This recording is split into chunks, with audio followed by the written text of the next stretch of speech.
चलो हम एक्ट देख रहे हैं, स्पेसिफिक रिलीफ एक्ट 1963। हमने 3 एक्ट्स पढ़े हैं।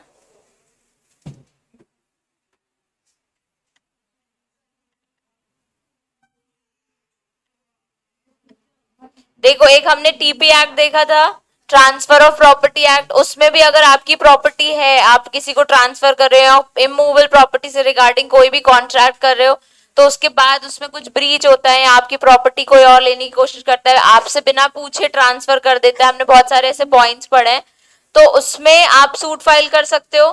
ठीक है, उसमें आप कॉम्पनसेशन ले सकते हो सामने वाले से। ठीक है, एक हमने पढ़ा इंडियन कॉन्ट्रैक्ट एक्ट, कि कोई भी आपका कॉन्ट्रैक्ट ब्रीच करेगा तो आप सूट फाइल कर सकते हो, सामने वाले से कॉम्पनसेशन ले सकते हो उस चीज का।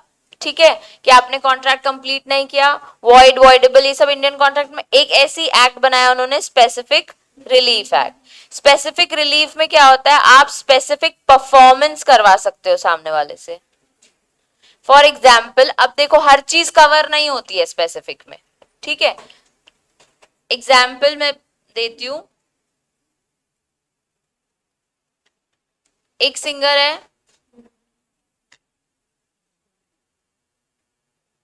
सोनू निगम। ठीक है, इसने कॉन्ट्रैक्ट किया है हर 6 मंथ्स में जबलपुर आके गुहारी घाट में गाना गाएगा। ठीक है, इन एवरी 6 मंथ्स ये प्रोग्राम होगा। क्या हो गया? मानसी लव सोनू निगम। चलो चलो, हर 6 मंथ्स में जबलपुर में उसे परफॉर्म करना है। ठीक है, अब इसने नर्मदा क्लब वालों से डील साइन करी है। अब क्या हुआ, एक 6 मंथ्स में परफॉर्म किया, मतलब जून में परफॉर्म किया, जनवरी में कॉन्ट्रैक्ट हुआ था, और फिर दिसंबर में परफॉर्म नहीं कर पाया। वो बोल रहे हैं मैं, मेरे लिए पॉसिबल नहीं आना। ठीक है, तो क्या आप इससे, अब आपने तो कॉन्ट्रैक्ट किया, आपने भीड़ इकट्ठा करी है, लोगों को बोला है कि नहीं हमारे आओ, क्या आप सोनू निगम से आप परफॉर्मेंस करा पाओगे आगे? मतलब दिसंबर में जो आपके टिकट्स बुक हो गई हैं उसमें करवा पाओगे?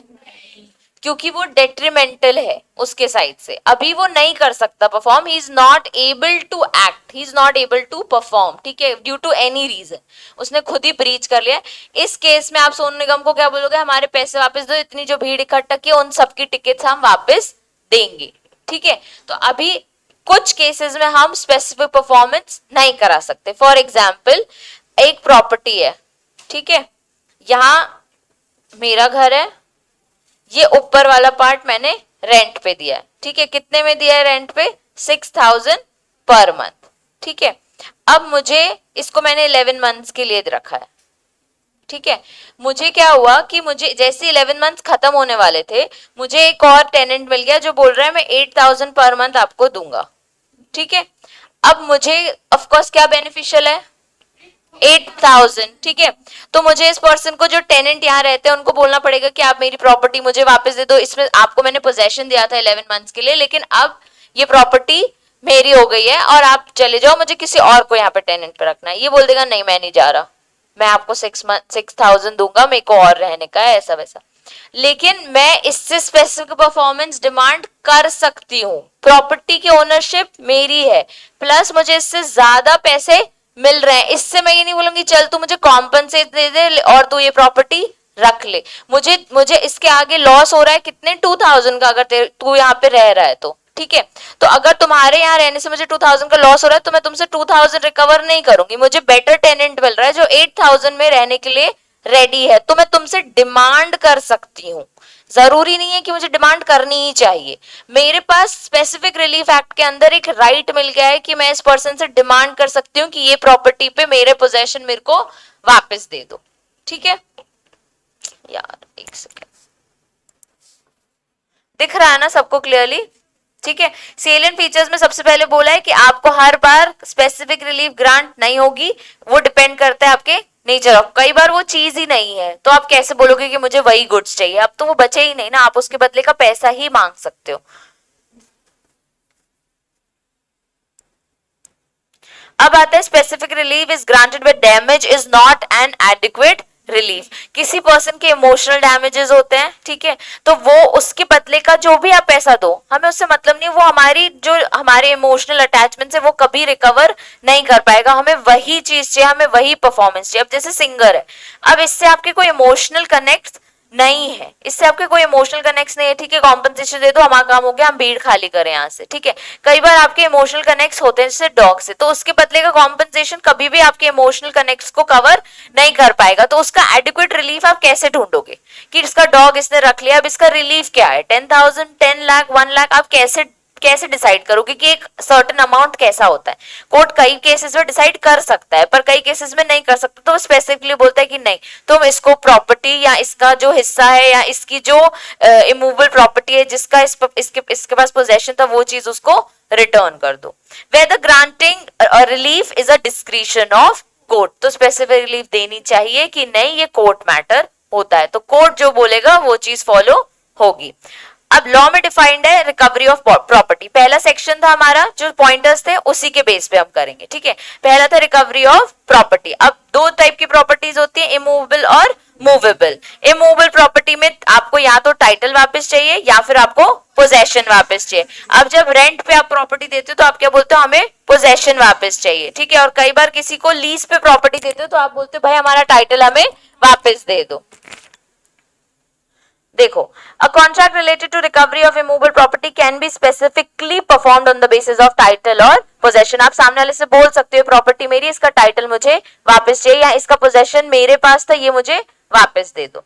On the basis of title, अब सेक्शन 5 और 6 है, ठीक है। सेक्शन 5 में बोला person can apply for ejectment of another person from his property to get back the possession on the basis of title और ओनरशिप ऑफ द प्रॉपर्टी। और on the basis of possession में बोलता है if the person is disposed of from some property without his consent and without following proper due course of law, then he can file to recover the possession on the basis of possession। ये English में लिखा है, एक बार example देखते फिर इस line का मतलब समझते।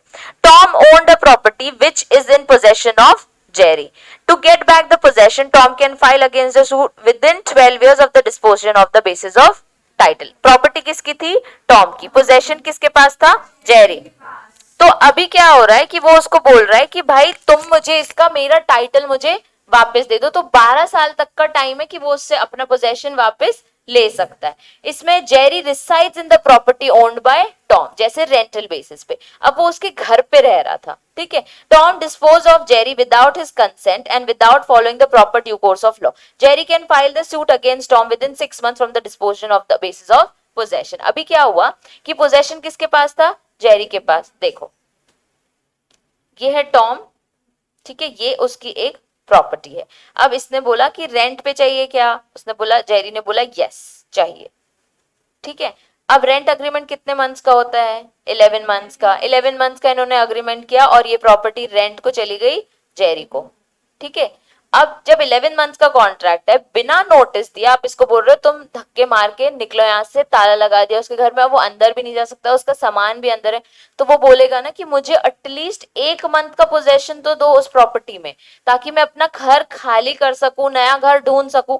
जब भी अग्रीमेंट करते हो उसमें लिखते हो आप कि 30 डेज का नोटिस दोगे विथ रीजन कि आपको क्यों हमें निकालना है या आपको भी छोड़ना है, तो इसको नया टेनेंट ढूंढना पड़ेगा, तो आप भी 30 डेज का नोटिस दो कि सर मेरा ट्रांसफर हो रहा है या मेरी जॉब कहीं और लग रही है या मेरे को घर वापस जाना है, इस वजह से आप कोई और टेनेंट दे दो। जनरली रेंट पे जो देते हैं ना ओनर्स, वो बोलते हैं टेनेंट भी तुम ढूंढ के आओ अगर तुम बीच में छोड़ के जा रहे हो तो, ठीक है, वो भी आपकी ड्यूटी होती है। तो ये सब अग्रीमेंट में मेंशन्ड होता है।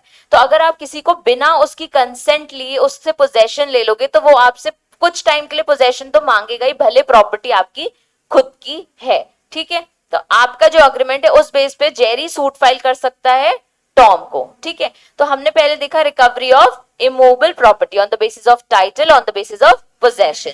अभी जब आपको टाइटल चाहिए तो लिखा है कि can apply for ejectment of another person from his property to get back the possession on the basis of title और ओनरशिप ऑफ द प्रॉपर्टी। आपको प्रॉपर्टी क्यों चाहिए, क्योंकि ओनरशिप आपकी है, तो अब आपको वो टाइटल और ओनरशिप वापस चाहिए। इसमें लिखा है if the person is disposed of some property without his consent and without following proper due course of law, he can file to recover the possession on the basis of possession. दो basis है, title और ownership और एक possession, ठीक है। तो आप किसी पर्सन से अपनी ही प्रॉपर्टी का, आपकी प्रॉपर्टी में कोई और स्टे कर रहा है तो आप अपनी ही प्रॉपर्टी का टाइटल कभी भी मांग सकते हो, प्लस अगर आपने रेंट पे दिए तो वो रेंट पर्सन, टेनेंट पर्सन आपसे पोजेशन मांग सकता है अगर आप उसको धक्के मार के निकाल रहे हो। क्यों? क्योंकि आपका 11 महीने का अग्रीमेंट था। तो अब कोर्ट इस केस में उसको स्पेसिफिक परफॉर्मेंस देगी क्योंकि उसका सामान वही था, उसका 11 मंथ्स का अग्रीमेंट था, तो कोर्ट उसको क्या बोलेगी? उसको पोजेशन वापस दो। और इस टाइटल वाले केस में जब प्रॉपर्टी ओन्ड किसी की, उसके पास ओनरशिप पेपर्स है, तो कोर्ट क्या बोलेगा? वो ओनर है, टाइटल उसके पास जाएगा, ठीक है। अब आता है रिकवरी ऑफ मूवेबल प्रॉपर्टी। जैसे इमूवेबल पड़ा वैसे एक मूवेबल है। If the person is entitled to possession of specific is disposed of such property he may file suit for getting back the possession. Same कि अगर किसी के पास एक प्रॉपर्टी का पोजेशन है और किसी और ने जबरदस्ती उस चीज का पोजेशन ले लिया है तो वो अपना पोजेशन वापस लेके रहेगा। Example, Chaman a warehouse keeper, ठीक है, is charge with the delivery of certain goods to Dayal. एक वेयरहाउस कीपर है, उसको बोला है कि दयाल को कुछ गुड्स आपको भेजने। The goods were taken out of Chaman possession by Raman. Chaman may sue Raman for goods. अभी क्या किया? जब वो भेज रहा था तो रमन ने उससे गुड्स छीन लिए, तो पोजेशन किसका होना चाहिए? अभी चमन का। उसको भेजने थे दयाल को, तो ये दयाल तो ऐसे ही नाम दे दिया क्योंकि उसकी ड्यूटी बताई है, ठीक है। अब मेन रमन ने बीच में उससे गुड्स ले लिए हैं, तो चमन अपने लिए उसके अगेंस्ट सूट फाइल करेगा कि मेरे गुड्स वापस दे दो, उसका पोजेशन मेरे पास था, ठीक है। ये इमूवेबल प्रॉपर्टी। ऐसी ज्वेलरी का एग्जांपल है, पहले हम देख लेते हैं। The property can be recovered as procedure of, जैसे सिविल प्रोसीजर में दिया है वैसे आप रिकवर करोगे, मतलब सिविल सूट फाइल करोगे, कोर्ट के डिक्रीशन पे आप रिकवरी ऑफ पोजेशन ले सकते हो। इसमें क्या होता है? इस एलिमेंट्स क्या है? एक तो प्रॉपर्टी जिसके बीच में डिस्ट्रीब्यूटेड आइडेंटिफाइड एंड सर्टेन, मतलब मूवेबल है तो कोई सर्टेन एज सर्टेन प्रॉपर्टी होनी चाहिए। Who can sue? Person entitled to immediate possession of the property. Trustee can sue for the property which was held him by in trust, और person having temporary right of possession. तीन लोग movable property के लिए हक पे लड़ सकते हैं। पहला ऑफकोर्स जिसके पास इमीडिएट पोजेशन होना था, दूसरा ट्रस्टी, और एक जिसके पास टेम्पररी राइट हो। यहाँ वेयरहाउस कीपर के पास टेम्पररी राइट था। अभी देखो क्या हो रहा है? A pledges certain jewels to be to secure a loan. अब सिक्योरिटी के लिए उसने अपनी ज्वेलरी रख दी थी। B disposes of them before he is entitled to do so. B ने क्या किया? Disposes of them before he is entitled to do so. A without having paid और tendered the amount of loan. अभी उसने अपना loan वापस नहीं किया है। Sues B for possession of jewels. पहली बात तो आपने लोन नहीं किया, आप अपनी सिक्योरिटी कैसे वापस ले रहे हो? तो आप ऐसे रिकवरी नहीं कर सकते। आप लोन पे करो और फिर आप अपनी ज्वेलरी वापस ले लो। यहाँ पे हमने पहले देखा कि बी ने डिस्पोज ऑफ कर दी है, ठीक है, तो वो बोल रही है कि मेरी प्रॉपर्टी मुझे वापस दो। तो आप उसको नहीं बोल सकते, पहले आप लोन वापस दो और फिर बोलो कि मेरी प्रॉपर्टी मुझे वापस चाहिए। तो आपने अगर सिक्योरिटी में ज्वेलरी रखी है तो आप वापस मांग सकते हो, लेकिन तब जब आप लोन पे कर दोगे, ठीक है। A receives a letter addressed to him by B. B gets back the letter without A's consent. A has the right to possess back the letter as it was addressed to him. Therefore, A is entitled to recover it from B. Later किसका था? A का था, ठीक है। अब liability of a person having possession of a property of which he is not an owner. अभी क्या बोल रहे हैं? liability of a person having possession of a property. एक पर्सन के पास पोजेशन है एक प्रॉपर्टी का, पर वो उस चीज का ओनर नहीं है, तो उसकी लाइबिलिटी क्या होगी? ठीक है। A person having right of immediate possession of immovable property can file a suit against a person who has the possession of the property without having any ownership is disposed of such property he may file a suit for getting back the possession. देखो इसमें क्या बोल रहा है कि एक पहली बात जिसके पास इमीडिएट पोजेशन होना चाहिए था वो किसी अदर पर्सन के पास सूट फाइल कर सकता है जिसके पास इसका पोजेशन है, जबकि उस वो ओनर नहीं है उस प्रॉपर्टी का और उसने वहां पे डिस्पोज ऑफ कर दी है। जैसे कि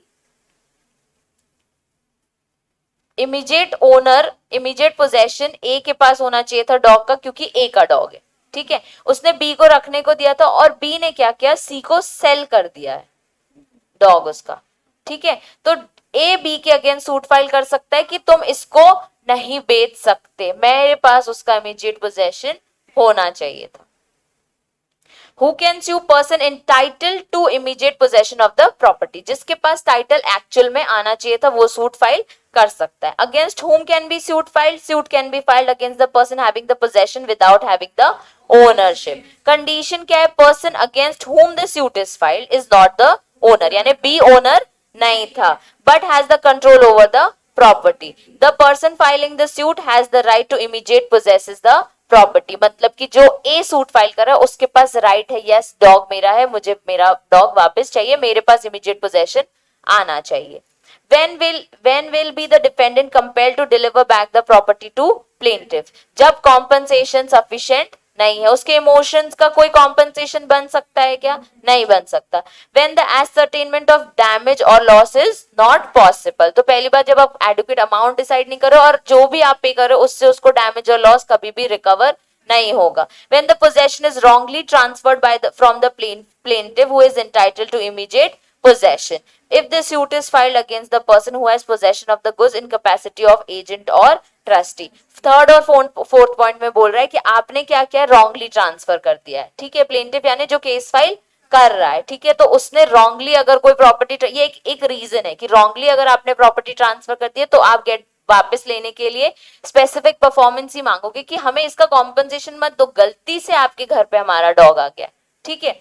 If the suit is filed against a person who has the possession of goods in capacity of agent or trustee. अब वो ओनर तो नहीं है, in the capacity of agent और ट्रस्टी होल्ड करके बैठा था प्रॉपर्टी में, तो भी आप उसके अगेंस्ट केस फाइल कर सकते हो. अभी देखो इसके अगेंस्ट क्वेश्चन कैसे बनेगा? नहीं बन सकता, इसलिए उन्होंने बनाया नहीं. पर जस्ट बिकॉज हमको एक एक्ट है, स्पेसिफिक रिलीफ एक्ट, इसलिए हम ये चीजें देख रहे हैं. जब हम पढ़ रहे हैं रिकवरी ऑफ मूवेबल और इमूवेबल प्रॉपर्टी, तो इसमें सिर्फ ये बताया है कि आप सिविल कोर्ट में जाके सिविल सूट फाइल करके आप रिकवरी कर सकते हो. अब उसमें एक्सप्लेनेशन में बस उन्होंने बताया कि ठीक है कुछ एसेंशियल एलिमेंट्स होते हैं, इसमें कौन सूट फाइल करता है, इसके अगेंस्ट कोई क्वेश्चन वो नहीं बना रहे हैं. ठीक है, इसलिए हम इसको सिर्फ समझ रहे हैं, तो तुम्हें ये सब सिर्फ रीड करके समझना है. और आई गेस क्लास में ही समझ आ रहा है कि यार टाइटल चाहिए तो ठीक है, आप ओनर हो तो आप ले सकते हो. आपको पोजेशन चाहिए, ओके आपके पास पोजेशन था, अब आप पोजेशन ले सकते हो. फिर ऐसी मूवेबल प्रॉपर्टी है, मूवेबल प्रॉपर्टी आपकी खुद की थी, किसी और पर्सन ने ले ली, अब आप उससे रिकवर कर सकते हो. बस ये बताया हुआ है. ठीक है,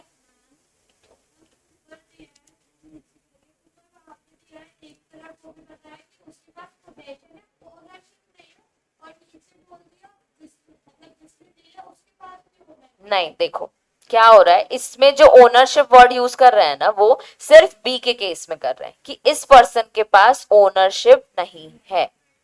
ठीक है, ए के केस में वो बोल रहे हैं कि इसके पास इमीडिएट पोजेशन का एंटाइटलमेंट है. बता रही हूं, एक minute.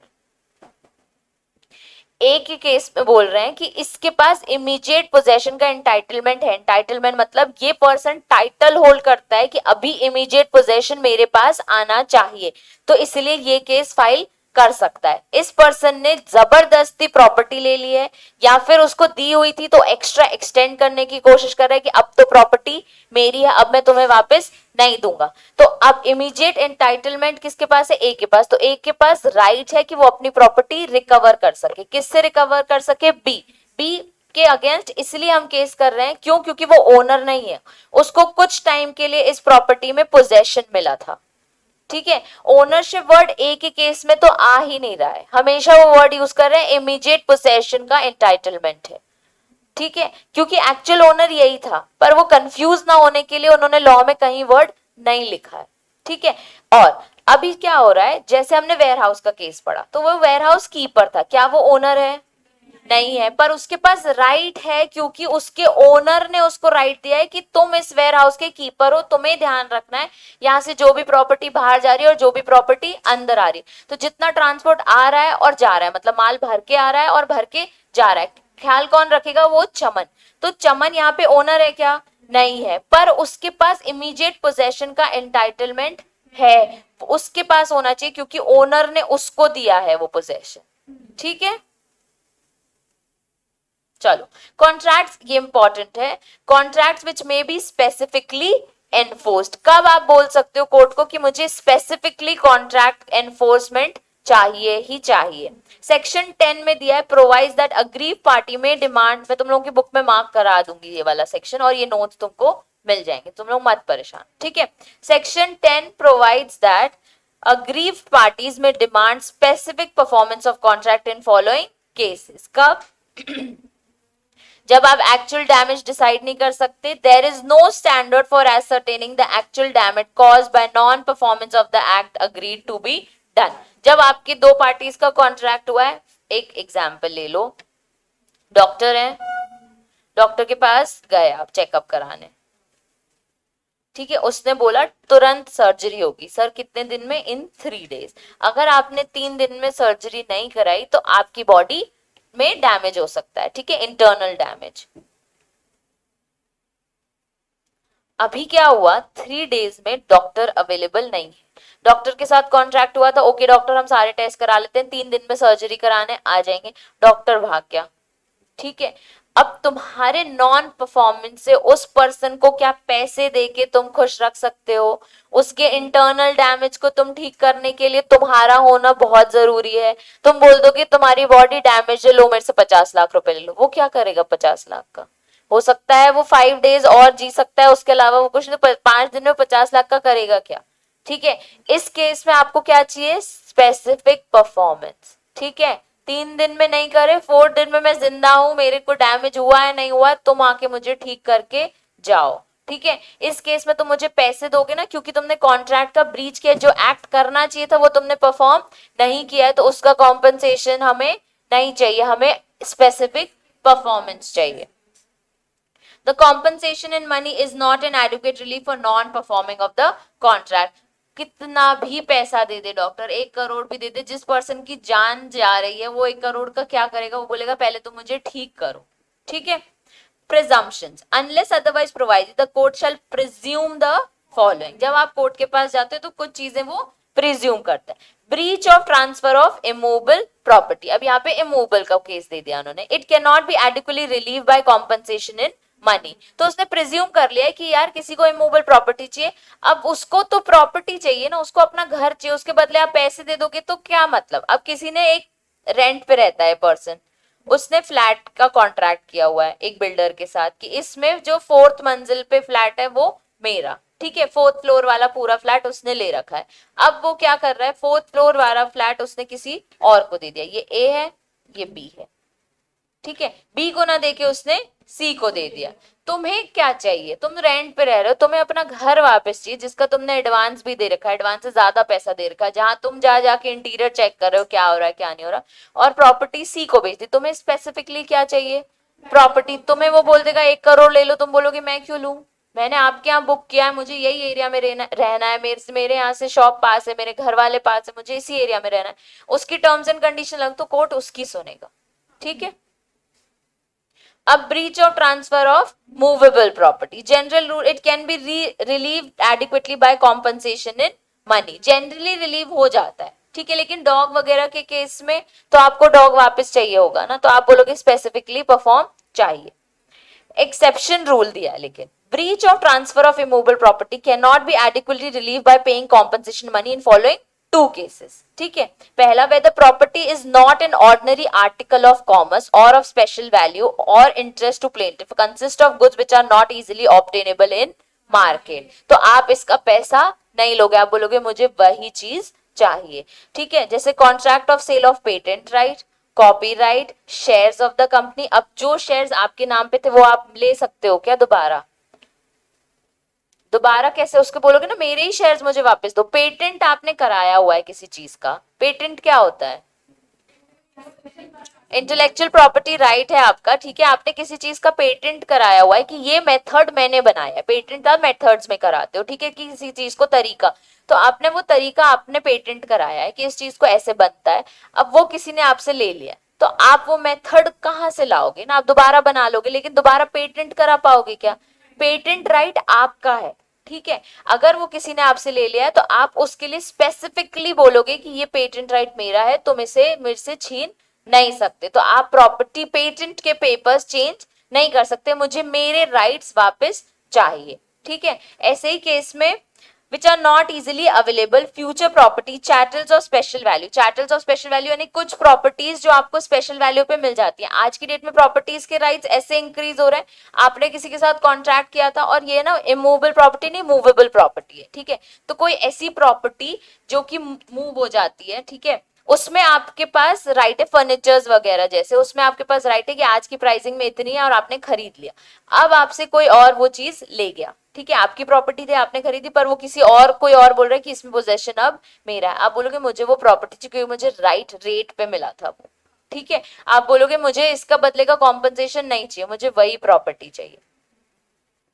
Are specifically enforceable where the property is held by the defendant as agent or trustee of the plaintiff. Example देखो, if A holds some property as an agent of B, ठीक है, अब A ने क्या किया है, A P का agent है, तो P है उसका एजेंट कौन है, A. Which A should return if not sold by the end of month. ठीक है, वो कुछ प्रॉपर्टी होल्ड करता था, अगर नहीं बिकी तो आपको किसको रिटर्न करनी है, अपने प्रिंसिपल को वापस करनी है. ठीक है, if A denies to return the movable property to B, P can request the court to grant specific performance of the contract and not the compensation form of money in spite the fact that the property involved was movable. इसका एक और example देती हूँ. क्या होता है, जैसे आपके खेत होते हैं, ठीक है, आप सिटी में रह रहे हो, विलेजेस में आपके खेत होते हैं. अब जो खेत, वह विलेज भी बड़ा ही होता है, ठीक है, वहां तो लोग पैदल वगैरह चल लेते हैं.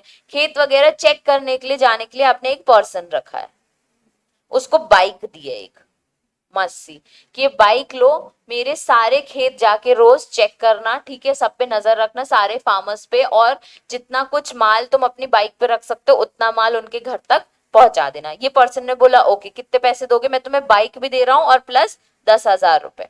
ठीक है, बाइक तुम्हें यूज करनी ओनली फॉर दिस पर्पस. उसको कहीं और से जॉब ऑफर आ गया, ठीक है, उसने ये जॉब छोड़ दी, उसको बाइक वापस देनी पड़ेगी. ठीक है, तो ये इमूवेबल प्रॉपर्टी, ये मूवेबल प्रॉपर्टी जो कि ओनर की थी उन सारे फार्म्स की, तो वो उससे स्पेसिफिकली बोलेगा मुझे इसका पैसा नहीं चाहिए, मैं तो खुद केपेबल हूं उसको हर महीने 10,000 देने के लिए, मुझे मेरी बाइक वापस चाहिए, क्योंकि अब मैं दूसरा पर्सन रखूंगा तो मैं दूसरे के लिए बाइक थोड़ी कर दूंगा, मैं उसको भी बाइक दूंगा ना, यही वाली. तो आप स्पेसिफिकली कोर्ट में बोलोगे मुझे इसका एनफोर्समेंट चाहिए, मुझे बाइक चाहिए. ठीक है, अब इसमें एक और एग्जाम्पल दिया है, mister Moody and mister Foody. ठीक है, mister Moody entered into a contract for selling his agriculture land to mister Foody. Mister Moody और मिस्टर फूडी के बीच में कॉन्ट्रैक्ट है, वो अपना एग्रीकल्चर लैंड उसको सेल करेंगे. The sale deed was executed, mister Foody paid the full consideration to mister Moody. अभी ये इमूवेबल प्रॉपर्टी का केस है. अभी क्या हुआ, सेल डीड आ गई, उसने बोल दिया फुल कंसिडरेशन भी ले लो.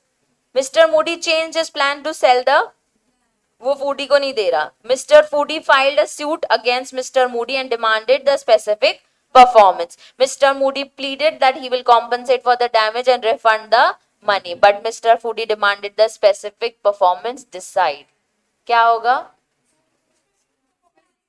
स्पेसिफिक. क्यों, सेल डीड एग्जीक्यूट हो गई थी, उस पर्सन ने फुल कंसिडरेशन दे दिया था. अब ये नहीं, ऐसे तो कितने केसेस हो सकते हैं ना कि अब तुम्हें नहीं बेचनी, अब हमें इसे बेच. सेल डीड एग्जीक्यूट हो गई है, फुल कंसिडरेशन हो गया, वो पर्सन उस चीज की प्रॉपर्टी को लेने का हक रखता है through specific performance act.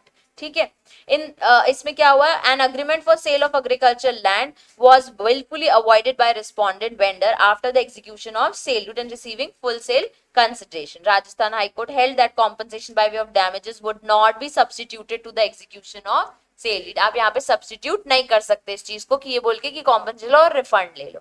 The court directed the respondent to enforce the specific performance of the agreement. जो agreement में लिखा है वो करो. तुमने agreement में लिखा था पैसा लोगे और property दोगे, तो चुपचाप property दे दो, क्योंकि तुमने पैसा भी ले लिया है. उसके बदले का compensation कभी भी एक relief नहीं हो सकता. ठीक है, ये समझ आ गया. ये सेक्शन क्या था, कॉन्ट्रैक्ट्स विच में बी स्पेसिफिकली एनफोर्स्ड. तो इसमें है प्रिजम्पशंस हैं दो, ठीक है, मूवेबल और इमूवेबल के. अब specific performance connected with trust enforceable. यहाँ पे भी आप बोल सकते हो कि यार हमें स्पेसिफिक परफॉर्मेंस ही चाहिए. कोर्ट में grant specific performance of contract whether wholly और partly which are entered in a case of trust. But if the trustee enters into a contract in excess of his powers, then the contract cannot be specifically enforced. एक property है, इसका owner कोई और होता है, ठीक है, वो एक पर्सन को रखता है ट्रस्टी के नाम से, ठीक है, और बोलता है इस प्रॉपर्टी को संभालो फॉर बेनिफिशियल ओनर्स। तो इसके बेनिफिशियरीज कोई और होते हैं, जैसे मंदिर वगैरह होते हैं, ठीक है, आप लोग जाते हो दर्शन करने तो आप बेनिफिशियल ओनर्स हो। एक पर्सन जो उस मंदिर का ध्यान रख रहा है वो होता है ट्रस्टी, और ओनर कई बार गवर्नमेंट होता है या लैंड का कोई ओनर होता है, तो वो एक ट्रस्टी बनाता है। ट्रस्टी के पास लिमिटेड पावर्स होती हैं, ठीक है, वो उसके बियॉन्ड जाके करेगा तो नहीं बोल सकते कि आप स्पेसिफिक परफॉर्मेंस करो। अगर वो अपने दायरे में रह के कुछ काम कर रहा है, कुछ कॉन्ट्रैक्ट कर रहा है, तो वो स्पेसिफिक परफॉर्मेंस डिमांड कर सकता है। इसलिए हमें ट्रस्ट अलग से एक्सप्लेन किया गया है। नहीं आया ये वाला? ट्रस्टी कौन होते हैं? ट्रस्ट डीड बनती है तो ट्रस्टी एक पर्सन होता है जो एक प्रॉपर्टी का पूरा ख्याल रखता है फॉर बेनिफिशियरीज। तो ट्रस्टी के पास कुछ राइट्स होते हैं, कुछ ड्यूटीज होती हैं। अगर वो अपनी ड्यूटीज के आगे जाके काम करेगा, भाई तुम्हारी ड्यूटी थी इस प्रॉपर्टी को ध्यान रखना, इसको जाके सेल नहीं करना, तुमने अपनी पावर का मिसयूज किया और इस प्रॉपर्टी के आगे सेल का कॉन्ट्रैक्ट कर लिया, तब आप स्पेसिफिक परफॉर्मेंस नहीं मांग सकते, यार मेरी प्रॉपर्टी वापस दे दो। ठीक है, आपने गलत किया, आप अपने बियॉन्ड द पावर जाके काम नहीं कर सकते। आप इसी के दायरे में रह के कोई कॉन्ट्रैक्ट करोगे, जैसे इसको लेके आपको कोई कॉन्ट्रैक्ट करना है, इधर पेंट कर दो, इधर पे ये थोड़ा कंस्ट्रक्शन कर दो, मेरे को अलाउड है ये बोलना, तो आप स्पेसिफिक परफॉर्मेंस के लिए कॉन्ट्रैक्ट फाइल कर सकते हो। जैसे मिस्टर बीन एक ट्रस्टी ऑफ लैंड है, ठीक है, who has the power to lease it for 7 years। आपको क्या पावर मिली है कि आप इसको आगे लीज पे दे सकते हो, कितने साल के लिए? सिर्फ 7 साल के लिए। He enters into contract with mister Mean to grant lease for land for 7 years with the covenant to renew the lease at the expiry of the term. उसने क्या बोल दिया, 7 साल के लिए ले लो, उसके बाद अपन रिन्यू भी कर सकते। This contract can not B specifically enforced as Mr. Bean has entered into a contract which is beyond the power vested in him. He should have not agreed to the covenant to renew the lease after the expiry of 7 years as he has the power to lease the land only for 7 years. इसमें उसने क्या किया, mister mean के साथ contract किया, 7 साल के लिए मेरी प्रॉपर्टी आप लीज पे ले सकते हो और अपन इसको रिन्यू कर लेंगे। उसके पास पावर थी सिर्फ 7 साल के लिए ही आप लीज पे दे सकते हो। तो आपने अपनी पावर के बियॉन्ड जाके कोई काम किया तो आप स्पेसिफिक परफॉर्मेंस नहीं मांग सकते। ठीक है, specific performance on the part of contract. ठीक है, अभी क्या हो रहा है, पार्ट आपका कॉन्ट्रैक्ट पार्टली परफॉर्म्ड है और पार्टली परफॉर्म नहीं है। कई बार छोटा सा परफॉर्मेंस रह जाता है, यार छोटा सा ही है, थोड़ा स्मॉल पोर्शन ही है, तो आप बोल सकते हो कि या तो उसको कंप्लीट कर लो या चलो ठीक है मैं मान लेता हूँ, उसको जाने दो और बाकी का पैसा मुझे दे दो। कई बार होल ऑफ पार्ट आपका बचा है और आप उसके बदले या तो पूरा कॉम्पनसेशन ले लो या होल ऑफ पार्ट करवा लो। तो कई बार क्या होता है, कोर्ट डिसाइड करता है कि चलो ठीक है तुमसे इतना पार्ट नहीं हुआ ना, जैसे आपने किसी से कॉन्ट्रैक्ट किया है, अपन हमेशा देखते हैं ना कि शर्ट्स वाला, ठीक है, आपने कॉन्ट्रैक्ट किया है कि मेरे को 10,000 शर्ट्स चाहिए, ठीक है, एक शर्ट फैक्ट्री है, उसने 900 बना के दिए हैं, ठीक है, 9,000 आपको बना के दिए, 9,000 शर्ट्स आपको बना के दी, ठीक है। अब 9,000 शर्ट्स के लिए आप बोल सकते हो अभी 1,000 बाकी है, आप बोलोगे 1,000 बना के दो कोर्ट में, ठीक है, स्पेसिफिक परफॉर्मेंस चाहिए, 1,000 और चाहिए थी, कॉन्ट्रैक्ट 10,000 शर्ट्स का था, आपने कोर्ट में बकायदा आप प्रूव कर सकते हो कि इतना इतना कॉन्ट्रैक्ट था, इतना पार्ट बाकी है, स्मॉल पोर्शन बाकी है। तो कोर्ट के सामने जब दूसरा रिस्पोंडेंट पर्सन बोलेगा कि सर मेरी फैक्ट्री खराब हो गई है, मैं कहां से 1,000 बना के दूं, आप इनको समझाइए कि मेरे से उस चीज का पैसा ले ले, किसी भी फैक्ट्री में काम करा ले, या सर मैं कॉन्ट्रैक्ट दिला देता हूँ लेकिन मैं उसका कॉम्पनसेशन पे करने रेडी हूं। तो कोर्ट उसको मनाएगा कि तुम वो 9,000 रखो और बाकी के 1,000 के लिए उससे पैसा ले लो। हो सकता है वो 1,000 बना पाया और बाकी के 9,000 नहीं बना पाया, तब भी कोर्ट उसको बोल सकता है कि बाकी पार्ट का कॉम्पनसेशन कहीं और से बनवा लो, क्योंकि वो चीज पॉसिबल नहीं होगी। कई बार उसको बोलेगा नहीं तुम झक मराओ, 9,000 उसको बना के दो। ठीक है, general rule, the court do not grant specific performance only a part of contract, generally वो नहीं बोलते हैं, ठीक है, लेकिन इस चीज के एक्सेप्शंस हैं। द कोर्ट में grant specific only a part of contract in following cases, जब आपका ओनली स्मॉल पोर्शन बचा है और जब आपका कंसिडरेशन पार्ट ऑफ होल बचा है। ठीक है, अब where a party to a contract is unable to perform the whole of his of part, but the part which must be left unperformed is only a small proportion to the whole on value and admits of the compensation in money. अभी क्या हो रहा है, पहली बात तो वो पूरा परफॉर्म कर ही नहीं पाता, उसकी इतनी छोटी फैक्ट्री थी, वो 10,000 का कॉन्ट्रैक्ट ले भी कैसे रहा है, वो कर ही नहीं पाता, पर उसने ले लिया और छोटा सा अमाउंट है जो बचा है लेफ्ट अनपरफॉर्म, ठीक है, और उसका कॉम्पनसेशन भी वो एडमिट कर रहा है कि मैं दे दूंगा। The court may at the suit of the either party direct the specific performance of that part which can be performed and award compensation money for his part which cannot be performed। उसको बोल देगा तुम बाकी का पैसा ले लो, ठीक है। The essentials क्या है, the part unperformed is only a small portion to the whole part, compensation money is admitted by the parties for the unperformed part, either two parties can file the suit for demanding the performance. वो उसको बोल देगा कि मैं मतलब compensation में ready हूं, या वो बोल देगा मैं कॉम्पनसेशन देने रेडी हूं, ठीक है। ए कॉन्ट्रैक्ट टू, ये तुमको ऐसे ही देखो सेम क्वेश्चन आता है, A contract to sell B a pieces of land consisting of 100 bighas on measuring it turn out, कितने हैं वो 19 बिगास, मतलब पता है ना प्रॉपर्टी का वो इतना इतना मेजरमेंट्स होते हैं, ठीक है, एकड़। अब क्या होता है, which belong to A and the remaining bighas to stranger, तो 98 उसके थे 100 में से, बाकी के दो किसी और के थे, और उसने कॉन्ट्रैक्ट कितने का किया था, 100 का। द कोर्ट में grant specific performance of 98 बिगास and damage in form of 2 बिगास, जो हमने ऑफिस वाला केस देखा था कि आप बाकी का पार्ट का पैसा ले लो और बाकी का ऑफिस ले लो, इसमें भी बोलता है 98 ले लो, तुम चुपचाप उसको 98 बिगास दे दो और 2 का कॉम्पनसेशन तुम ले लो, ठीक है। If the part unperformed is considerable part of the whole, where a party to contract is unable to perform the whole of his part but the part which must be left unperformed is considerable part of the whole in value। अब जो बचा है ना उससे complete तो वो हो ही नहीं रहा है, ठीक है, आपका जो पार्ट बचा है परफॉर्मेंस के लिए वो पूरा कंप्लीट नहीं हो पाएगा, मतलब ऐसा नहीं है कि मैं स्मॉल पोर्शन का कॉम्पनसेशन ले लूं और मैं अपने आप को बेनिफिट कर दूं उससे। देन द फॉलोइंग प्रोविजन में apply, he if he admits the compensation for the unperform part, मतलब पूरे छोड़ो तो मेरा पैसा वापस दो, खत्म करो, ठीक है। He can not demand specific performance, क्योंकि वो कॉम्पनसेशन ले रहा है। He forgoes the compensation entirely for the unperformed part, वो बोल रहा है मुझे कॉम्पनसेशन चाहिए नहीं, तो कोर्ट डिमांड कर सकता है specific performance for the part which can be performed in its entirely. इसमें देखो दो चीजें ध्यान से समझना, जब वो बोल रहा है कि ठीक है जितना भी अनपरफॉर्म्ड है उसका कॉम्पनसेशन दे दो, थोड़ा सा किया है ना, ठीक है, बाकी का पैसा दे दो, तो तुम स्पेसिफिक परफॉर्मेंस नहीं बोलोगे। दूसरे केस में क्या हो रहा है, पूरा बचा है, आप बोल रहे कॉम्पनसेशन नहीं चाहिए, तो आप डिमांड क्या करोगे, जितना तुम परफॉर्म कर सकते हो ना उतना परफॉर्म कर दो। तुम ये डिमांड नहीं कर रहे हो कि होल परफॉर्म करो, क्योंकि वो तो पॉसिबल ही नहीं है, तभी तो आप कोर्ट आए हो ना। आप बोल रहे हो जितना परफॉर्म कर सकते हो उतना परफॉर्म कर दो, ठीक है। Essential, the part unperformed is considerable portion of the whole part.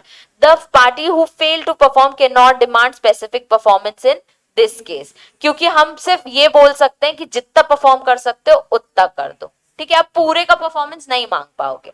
A contract to sell B a piece of land consisting of 100 bighas for 1 lakh, ठीक है, अब यहाँ पे पैसे की बात आ गई कि कितने में दोगे, 1 लाख रुपीस में। It turns out only 50 bighas of land belongs to A, बाद में कितना बचा उसके पास, कितने है 50 है, अब बाकी के 50 होल का पार्ट तो है ना, ठीक है, इसमें स्मॉल पोर्शन नहीं है, होल ऑफ द का पार्ट है बाकी का 50, ठीक है। B bighas are substantial part of contract. A cannot demand specific performance of contract, but B can demand specific performance to get back 50 bigas from A by paying full consideration, that is 1 lakh। अगर वो 1 लाख पे कर देगा तो वो बोलेगा मुझे नहीं पता, मुझे 50 बिगास भी तुम लाके दो, चलो 90 लाके दो, ठीक है। But if he demands compensation of 50 bigas, he cannot demand specific performance of other 50 bigas। अभी क्या हो रहा है ना, इसके नीचे देखो सेपरेट और इंडिपेंडेंट पार्ट है, आप सेपरेट भी नहीं कर पा रहे हो,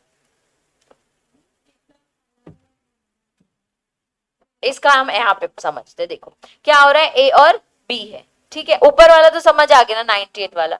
इसने क्या बोला, 100 बिगास आपको मैं दूंगा, इसके बदले आप क्या दोगे, 1 लाख रुपीस, ठीक है, लाइन टू लाइन समझते।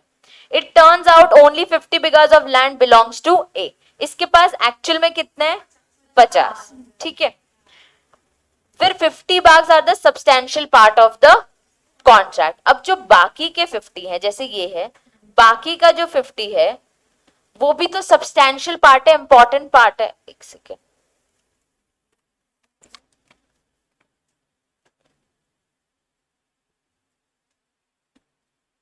ठीक है, अभी क्या हो रहा है, A cannot demand specific performance of the contract, but B can demand specific performance.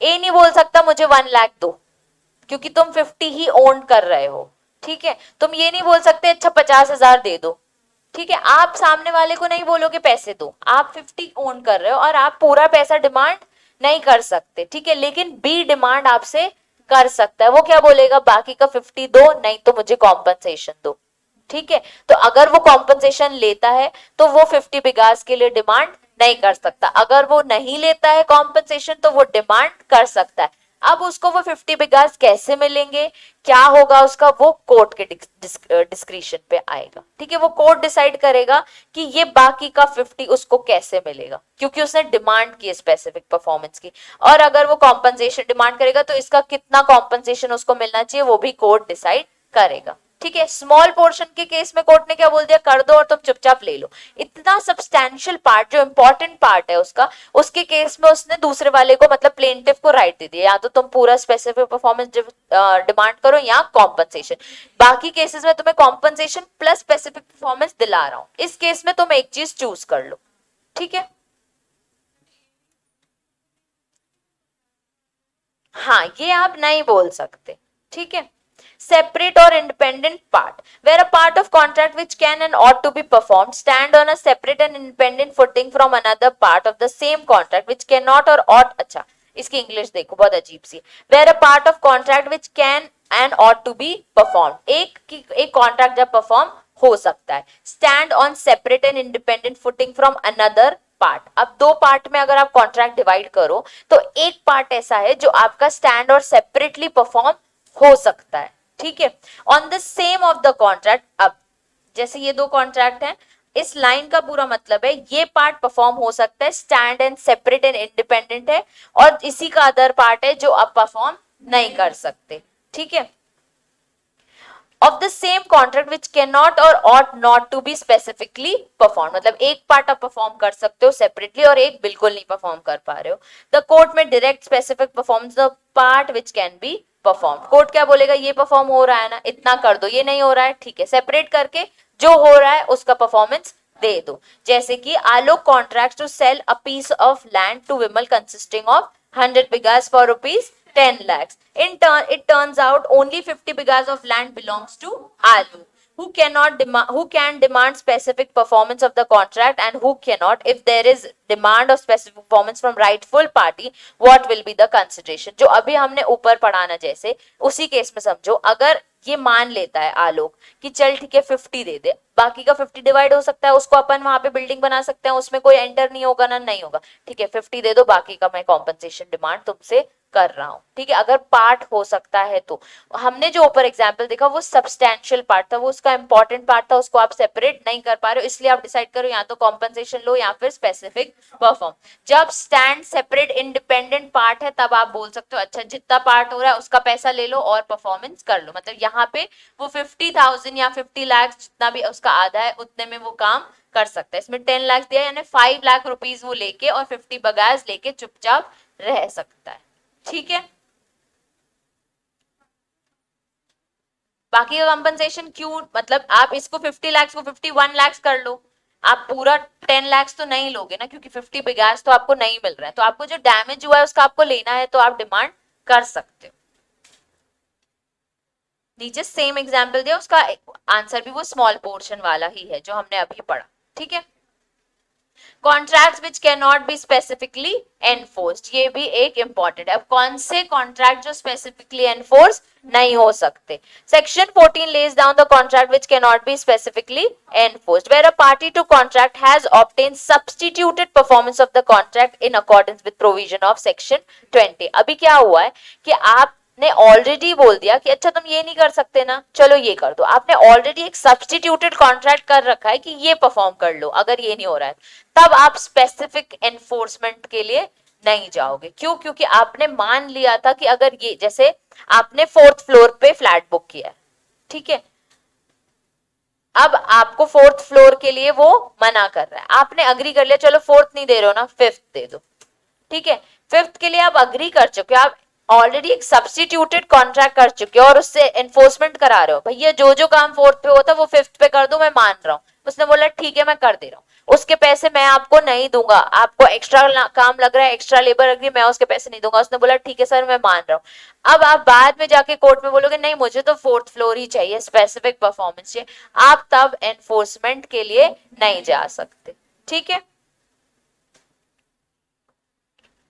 A contract which requires court supervision of performance. कई बार क्या होता है ना, आपने अगर स्पेसिफिक परफॉर्मेंस डिमांड किए, उसमें आपको कोर्ट की जरूरत है कि बार बार आके देखिए स्पेसिफिक परफॉर्मेंस हो रहा है कि नहीं हो रहा है, तो ऐसे कॉन्ट्रैक्ट को स्पेसिफिकली परफॉर्मेंस वो नहीं देते। ठीक है। The nature of contract is such that court can not enforce specific performance. अभी जैसे सिंगर वाला केस, ठीक है, अब उसमें पॉसिबल ही नहीं है तो आप कैसे मांगोगे ना, वो पॉसिबल ही नहीं हो पा रहा है, तो कोर्ट यहाँ पे स्पेसिफिक परफॉर्मेंस जब खुद ही देख पा रहा है कि नहीं हो सकता तब वो नहीं देगा।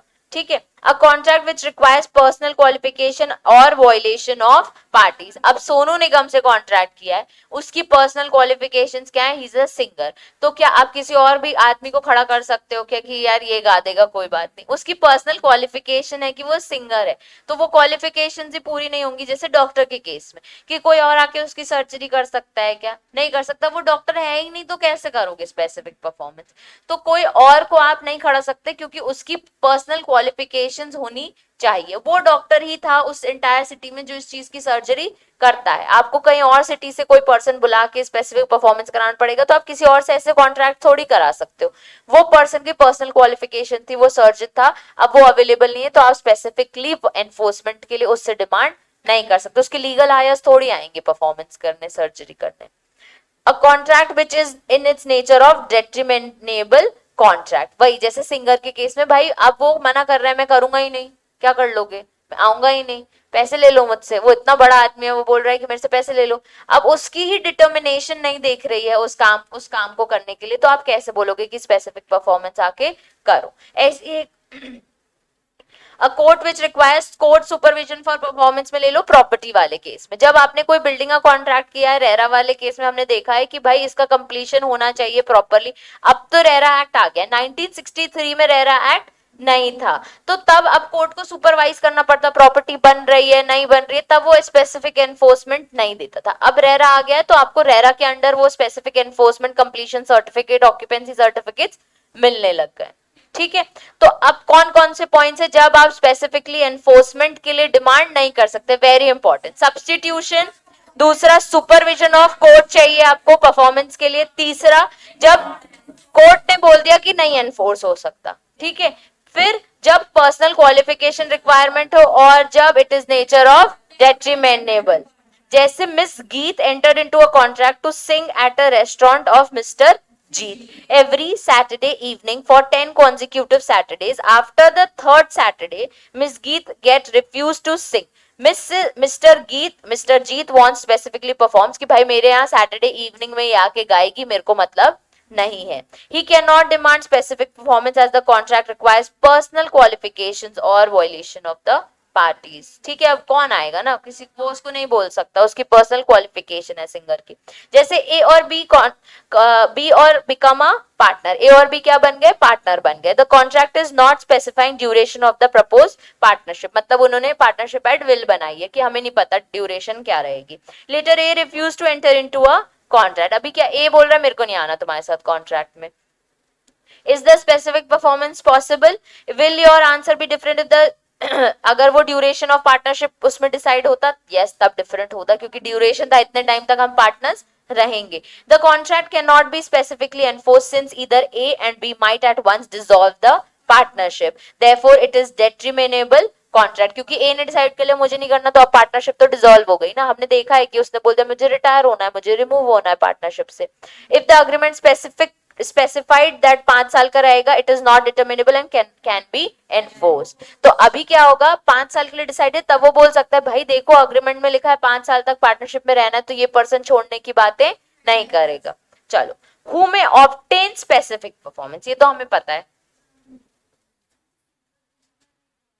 कोर्ट का सुपरविजन। यार देखो, कुछ परफॉर्मेंस ऐसे होती है जहां पे कोर्ट को आके देखना पड़ता है कि परफॉर्मेंस हो रहा है कि नहीं हो रहा है। जैसे आपके 1 2 3 4 डुप्लेक्सेस आपने बुक किए थे, ठीक है, 4 में से 2 आपके थे, 2 किसी और के थे। अभी क्या हुआ कि आपने कुछ कंस्ट्रक्शन यहाँ पे स्पेसिफिकली कहा था करवाने को, ठीक है, अब वो कंस्ट्रक्शन उन्होंने नहीं कराया। आप कोर्ट के पास गए कि यार हमें स्पेसिफिकली कहा था यहाँ पे हमें स्टेयरकेस चाहिए, यहाँ पे हमें डोर चाहिए, ठीक है। अब यहाँ पे कोर्ट को आके देखना पड़ेगा ना कि सही में वो कंस्ट्रक्शन कर रहा है, करवा रहा है कि नहीं करवा रहा है। 1963 की बात है, आज की डेट में तो कोर्ट एविडेंसेस सामने मंगाता है कि तुम ये करवा लो। जज खुद बोल देता है 5 साल का टाइम है, मेरे को आके दिखा देना कि तुमने ये करवा लिया है। तो अब तो टीवी वगैरह में आप एविडेंसेस दिखा देते हो, सर ये मेरी प्रॉपर्टी है, ये मेरा पूरा प्रेजेंटेशन है। हर जगह कोर्ट में ये सब चीजें अब आ गई। अब तो आपकी सारी हियरिंग्स भी ऑनलाइन होती है, तो आप वहीं बिल्डिंग में बैठ के देखो सर हो गया है कंस्ट्रक्शन, देख लीजिए। तब उस टाइम ऐसा नहीं होता था। बहुत सारी चीजें जब कोर्ट को सुपरवाइज करनी पड़ती थी कि ये चीज हुई है कि नहीं हुई है, तो उस केस में कोर्ट आपको बहुत बार स्पेसिफिकली परफॉर्मेंस नहीं देता है, क्योंकि देखो जुरिसडिक्शन कवर होता है। आप किसी और सिटी से आए हो, अब कोर्ट कहाँ जाएगा देखने। आज की डेट में उसके कोर्ट के पास बहुत सारी पास आ गई कि उसके पास पुलिस ऑफिसर्स आ गए। हमने हर जगह पढ़ा है, कोई भी एजुकेटिंग अथॉरिटी पढ़ी, हमने उसको officers, employees plus other persons दिए हैं। ये सब नए एक्ट्स में हुआ है। पुराने एक्ट्स में इतनी सारी पार्स, इतने सारे लोग उनके अंडर में नहीं थे, इसलिए बोलते हैं जहां कोर्ट को सुपरवाइज करना पड़ जाए ना, वो हम परफॉर्मेंस आपको नहीं दे रहे हैं, ठीक है।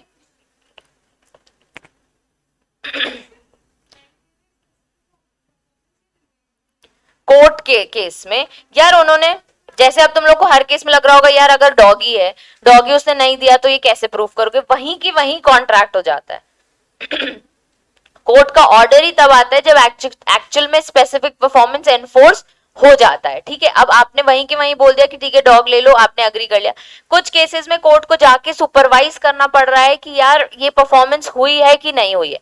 तो अब जब वो सुपरवाइज नहीं कर पाएगा तो वो कैसे ये ऑर्डर दे देगा कि ये एनफोर्स करो, क्योंकि मैं देख नहीं पाऊंगा आके कि आपने वो कॉन्ट्रैक्ट किया है कि नहीं किया है, कंप्लीट किया है कि नहीं किया है स्पेसिफिक परफॉर्मेंस।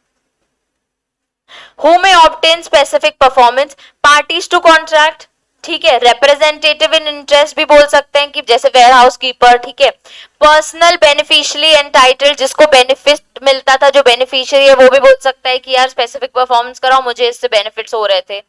रिमाइंडर मैन, मतलब फैमिली मेंबर्स में जो बचे कुचे लोग हैं वो भी बोल सकते हैं स्पेसिफिक परफॉर्मेंस मुझे कराना है। एक होता है reversion, a person who has reversionary interest, मतलब अगर स्पेसिफिक परफॉर्मेंस होगा तो रिवर्जन इंटरेस्ट, हमने टीपी एक्ट में पढ़ा है, उस पर्सन को आके मिलता, इसलिए वो बोल सकता है कि इस चीज का स्पेसिफिक परफॉर्मेंस। अच्छा, हर जगह हमने इंडियन कॉन्ट्रैक्ट और टीपी एक्ट में बार बार specific relief, specific performance word पढ़े थे, इसलिए ये दो एक्ट्स इस एक्ट से रिलेटेड है, टीपी एक्ट और इंडियन कॉन्ट्रैक्ट एक्ट।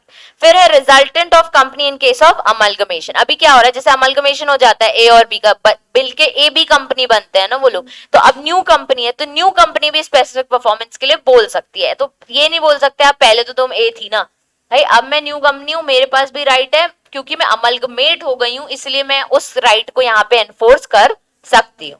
फिर resultant limited LLP in case of amalgamation. अब अमलगमेशन होने के बाद क्या बन रहा है, एक एलएलपी बन रही है। वो ये नहीं बोल सकते पहले तो तुम कंपनी थी, अब मेरे पास मत आओ भाई, अब हम एलएलपी बन गए, हम भी आके केस फाइल कर सकते हैं, आपसे स्पेसिफिक परफॉर्मेंस डिमांड कर सकते हैं। खुद company after its incorporation may obtain specific relief of contract which entered by promoters before its incorporation। जब आप अभी तो इनकॉर्पोरेट हुई नहीं है कंपनी, उसके पहले आपके प्रिलिमिनरी एक्सपेंसेस होते हैं, ठीक है। प्रिलिमिनरी एक्सपेंसेस क्या होते हैं कि कंपनी 10 लोगों से कॉन्ट्रैक्ट करती है, मेरी कंपनी बना के दे दो, गवर्नमेंट फीस देती है। अब तो वो कंपनी बन गई, अब जब वो बन गई तो अपने वो प्रीवियस एक्ट्स में जब वो प्रपोज्ड कंपनी थी, प्रपोज टू बी इनकॉर्पोरेटेड थी, यही लाइन लिखते हैं। जैसे कोई कंपनी बनी नहीं होती है तो अपन यही लिखते हैं प्रपोज टू बी इनकॉर्पोरेटेड। उस केस में आप जाके बोल सकते हो अब मैं बन गई हूं, अब मैं उस कंपनी के पहले वाले कॉन्ट्रैक्ट्स के केसेस आपसे स्पेसिफिकली परफॉर्मेंस मांगती हूँ, ठीक है। Specific performance can not B enforced against whom. एक बात, जिसकी कोई गलती नहीं है, जिसका कोई लेना देना नहीं, उसके अगेंस्ट आप कभी मांग सकते हो क्या कि क्या स्पेसिफिकली आपको परफॉर्मेंस करवानी है। Person who has obtain substituted performance, हमने ऊपर देखा जिसने ऑलरेडी एक सब्स्टिट्यूटेड परफॉर्मेंस में अग्री किया है, क्या उसके अगेंस्ट आप जाके दोबारा बोल सकते हो कि अब हमारा कॉन्ट्रैक्ट परफॉर्म करो? नहीं बोल सकते। Person who has became incapable of performing, क्या उसको बोल सकते हो कि हमारा कॉन्ट्रैक्ट अब पूरा स्पेसिफिकली परफॉर्म करो? नहीं। Person who has himself failed to perform his part of contract, जब आप खुद ही अपना पार्ट नहीं परफॉर्म कर पाए तो उसको क्यों? जैसे लोन और ज्वेलरी वाला, आपने खुद ने लोन नहीं दिया और सामने वाले से बोल रहे हो मेरी ज्वेलरी आप डिस्पोज ऑफ नहीं कर सकते, ठीक है। A person who violates any essential term of the contract on his part, if he himself has violated सब condition, he has no right to demand specific performance. Contract में कोई बात लिखी थी, वो चीज आपने खुद ने वायलेट कर दी, तो आप सामने वाले को मत बोलो कि तुमने भी एक राइट अफेक्ट किया है। A person who varies any essential term of contract in wrongful manner, varies मतलब आपने चेंज कर दिए कॉन्ट्रैक्ट की टर्म्स रॉन्गफुल मैनर में, बिना किसी को बताए। A person who has act fraudulently, तब आप स्पेसिफिक परफॉर्मेंस खुद भी डिमांड नहीं कर सकते। A person who fails to prove that he has performed his part or always has been ready or willing to perform essential terms of a contract which are to be performed by him। अभी क्या हुआ, ए और B ने contract करना है, अब ए proof ही नहीं कर पा रहा है कि सर मैंने अपना पार्ट परफॉर्म कर दिया या मैं रेडी हूं अपना पार्ट परफॉर्म करने के लिए, इसको आप बोलो ये परफॉर्म करे, पहले तुम प्रूफ करो फिर उसको बोलो कि स्पेसिफिक परफॉर्मेंस मुझे इससे चाहिए। तो जब आप ही प्रूफ नहीं कर पा रहे हो तो आप स्पेसिफिकली परफॉर्मेंस नहीं डिमांड कर सकते, ठीक है। तो सब्स्टिट्यूटेड इनकेपेबल है जब पर्सन, आप ही फेल हो गए अपना कॉन्ट्रैक्ट परफॉर्म करने के लिए, टर्म्स एंड कंडीशन आपने चेंज कर दी, फ्रॉडलेंट मैनर में एक्ट कर रहे हो, कोई टर्म्स एंड कंडीशन आप ही फुलफिल नहीं कर पा रहे और लास्ट प्रूफ नहीं कर पा रहे। इसमें बहुत इजीली दिया हुआ है। A person against whom contract may be specifically performed, बार बार वही चीज है और हेडिंग थोड़ी सी अलग है। देखो इसमें क्या लिखा है, person against whom may be specifically performed, और इसके ऊपर था performance can not B enforced against whom, ठीक है, दो तीन चीजें अलग अलग दी है।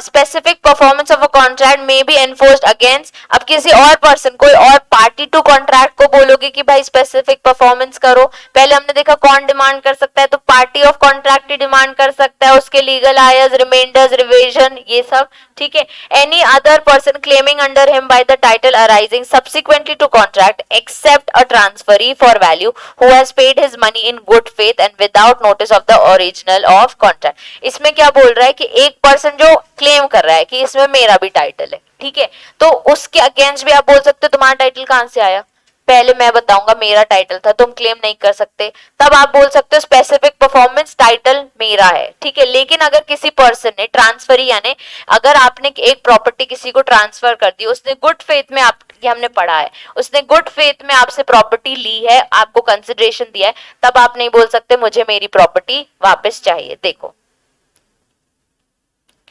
ए है बी है, ठीक है, प्रॉपर्टी किसकी है, ए की, इसने एस्टोप्ड करके प्रॉपर्टी किसको दे दी है, सी को, तो इसने इसको यहां सेल कर दी प्रॉपर्टी, इसको नहीं पता था प्रॉपर्टी बी की नहीं है, उसने क्या किया, झूठ बोला, एस्टोप्ड किया कि प्रॉपर्टी मेरी है। इसने गुड फेथ में, तुम लोग ने ये आंसर भी लिखा है, गुड फेथ में प्रॉपर्टी ले ली, ठीक है, इसका कंसिडरेशन भी पूरा दे दिया, तो क्या सी के पास राइट, अब ए बोल सकता है स्पेसिफिक परफॉर्मेंस करो, यस बोल सकता है, लेकिन वो सी के अगेंस्ट जाएगा तो सी बोलेगा मैंने तो गुड फेथ में प्रॉपर्टी ली है, मेरे अगेंस्ट आप ये सब केस मत फाइल करो, कोर्ट के डिस्क्रिशन पे रहेगा। उस केस में भी ऐसा था, कोर्ट ने डिसाइड करना था कि भैया ये प्रॉपर्टी एक्चुअल में किसकी है, इस पर्सन ने ले ली है तो इस पर्सन की ये प्रॉपर्टी हो जाएगी, बी या तो इसको कॉम्पनसेट करे या कोई और प्रॉपर्टी लाके दे, वो स्पेसिफिक परफॉर्मेंस नहीं आप डिमांड कर सकते क्योंकि आपने यहाँ पे सी को दे दिया, तो आप कोई और प्रॉपर्टी डिमांड कर लो स्पेसिफिक परफॉर्मेंस, या फिर आप कॉम्पनसेशन डिमांड कर लो, ठीक है। जब किसी और पर्सन को आपने गुड फेथ में प्रॉपर्टी दे दी है, मतलब उसने ले ली गुड फेथ में और कंसिडरेशन भी दे दिया, तो उसके अगेंस्ट स्पेसिफिक परफॉर्मेंस आप डिमांड नहीं कर सकते। अगर सी को पता था कि ये चोरी छुपे इसकी प्रॉपर्टी सी को ट्रांसफर करने की कोशिश कर रहा है, तो क्या ये स्पेसिफिक परफॉर्मेंस डिमांड कर सकते हैं, यस कर सकते हैं।